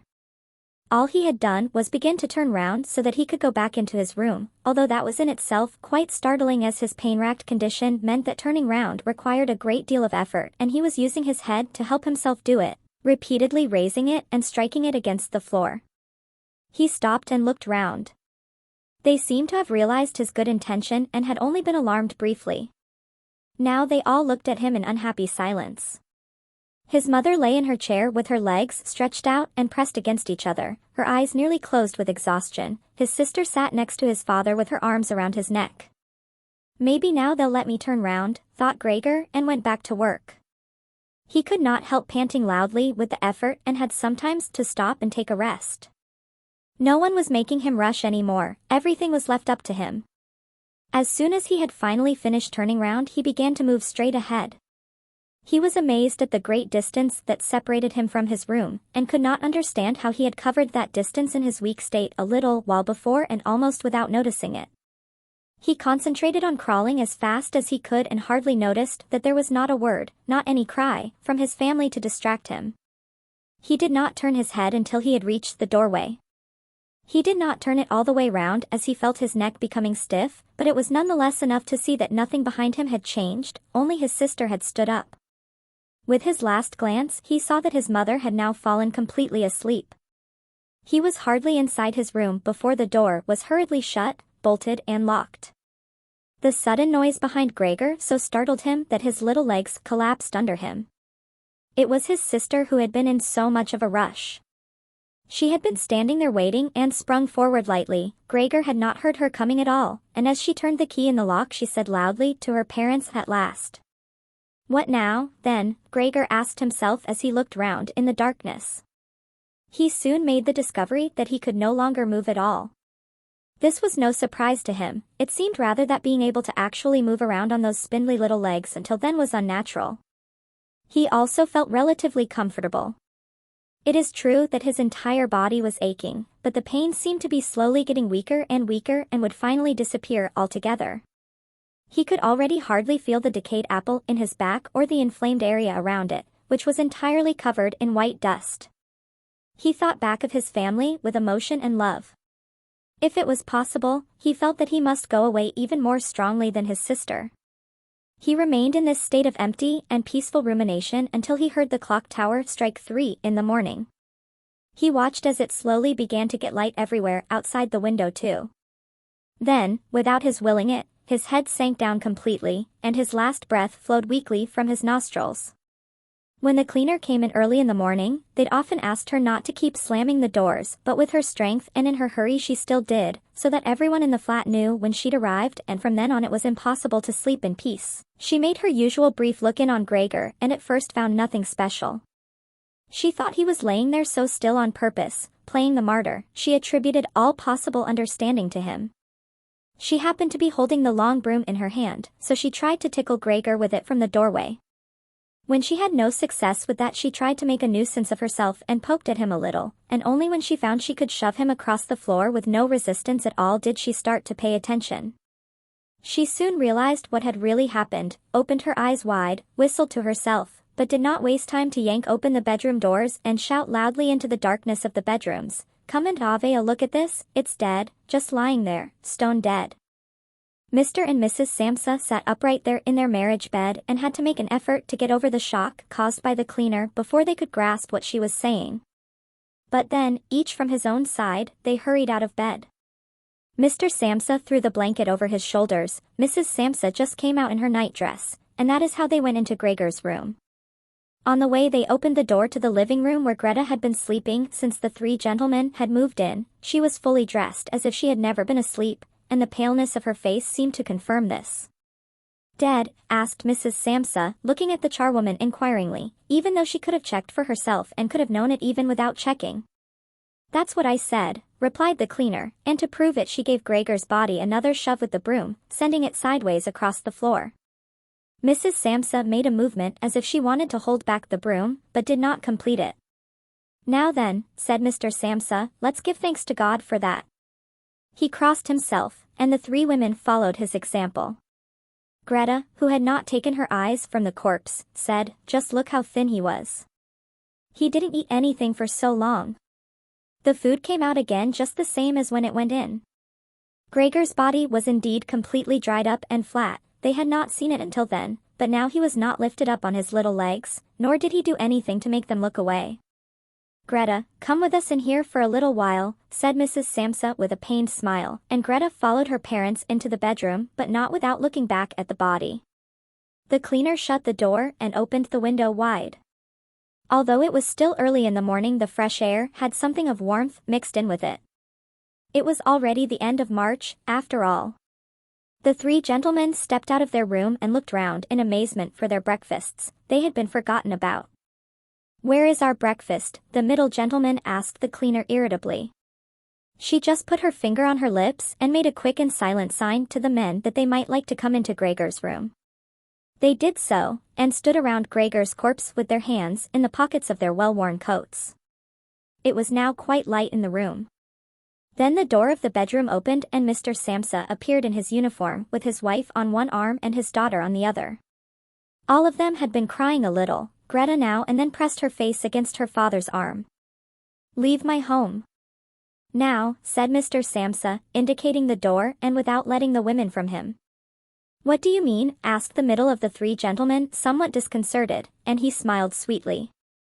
The other two held their hands behind their backs and continually rubbed them together in gleeful anticipation of a loud quarrel which could only end in their favor.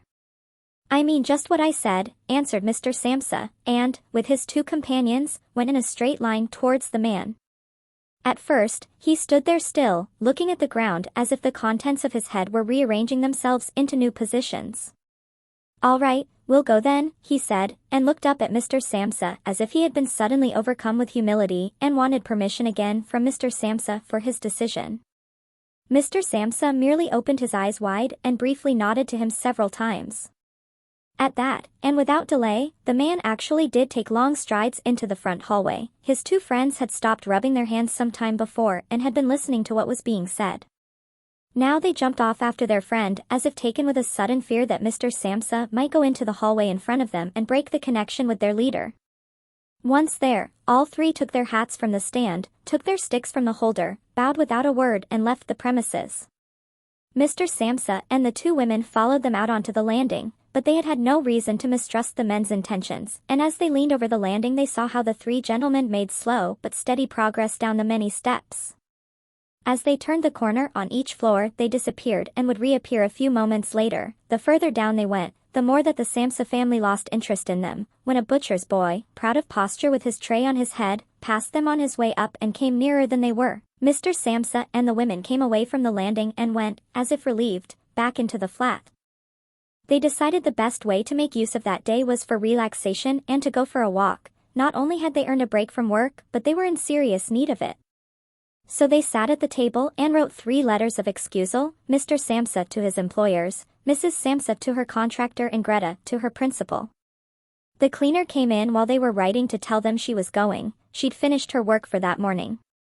The 3 of them at first just nodded without looking up from what they were writing, and it was only when the cleaner still did not seem to want to leave that they looked up in irritation. "Well?" asked Mr. Samsa. The charwoman stood in the doorway with a smile on her face as if she had some tremendous good news to report, but would only do it if she was clearly asked to. The almost vertical little ostrich feather on her hat, which had been a source of irritation to Mr. Samsa all the time she had been working for them, swayed gently in all directions. "What is it you want then?" asked Mrs. Samsa, whom the cleaner had the most respect for. "Yes," she answered, and broke into a friendly laugh that made her unable to speak straight away. "Well then, that thing in there, you needn't worry about how you're going to get rid of it. That's all been sorted out." Mrs. Samsa and Grete bent down over their letters as if intent on continuing with what they were writing. Mr. Samsa saw that the cleaner wanted to start describing everything in detail, but, with outstretched hand, he made it quite clear that she was not to. So, as she was prevented from telling them all about it, she suddenly remembered what a hurry she was in and, clearly peeved, called out, "Cheerio then, everyone," turned round sharply and left, slamming the door terribly as she went. "Tonight she gets sacked," said Mr. Samsa, but he received no reply from either his wife or his daughter as the charwoman seemed to have destroyed the peace they had only just gained. They got up and went over to the window where they remained with their arms around each other. Mr. Samsa twisted round in his chair to look at them and sat there watching for a while. Then he called out, "Come here, then. Let's forget about all that old stuff, shall we? Come and give me a bit of attention." The two women immediately did as he said, hurrying over to him where they kissed him and hugged him, and then they quickly finished their letters. After that, the three of them left the flat together, which was something they had not done for months, and took the tram out to the open country outside the town. They had the tram, filled with warm sunshine, all to themselves. Leant back comfortably on their seats, they discussed their prospects and found that on closer examination they were not at all bad. Until then they had never asked each other about their work, but all three had jobs which were very good and held particularly good promise for the future. The greatest improvement for the time being, of course, would be achieved quite easily by moving house. What they needed now was a flat that was smaller and cheaper than the current one which had been chosen by Gregor, one that was in a better location and, most of all, more practical. All the time, Grete was becoming livelier. With all the worry they had been having of late, her cheeks had become pale, but, while they were talking, Mr. and Mrs. Samsa were struck, almost simultaneously, with the thought of how their daughter was blossoming into a well-built and beautiful young lady. They became quieter. Just from each other's glance, and almost without knowing it, they agreed that it would soon be time to find a good man for her. And, as if in confirmation of their new dreams and good intentions, as soon as they reached their destination, Grete was the first to get up and stretch out her young body. And that concludes The Metamorphosis by Franz Kafka. A haunting tale of alienation and change, leaving us to wonder where the true transformation really lay. Thank you for listening with AS Voice. If this story moved you, please subscribe for more. Until next time.